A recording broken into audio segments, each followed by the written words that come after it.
มาอีกแล้วครับสำหรับตอนฝรั่งเก่าเว้าเรื่องหลอน EP 4เหรอเด้มื้อนี้มีเรื่องโอ้ยขนชิงลุกย่าวๆเลยมื้อนั้นประมาณตี5-6โมงเนี่ยแหละ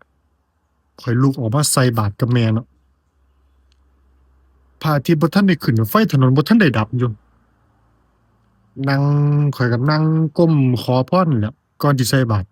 หลวงพ่อก็ย่างมา3-4รูปฮอดแล้วข้อยก็ใส่หลวงพ่อใส่ฮอดเณรองค์สุดท้ายเนาะ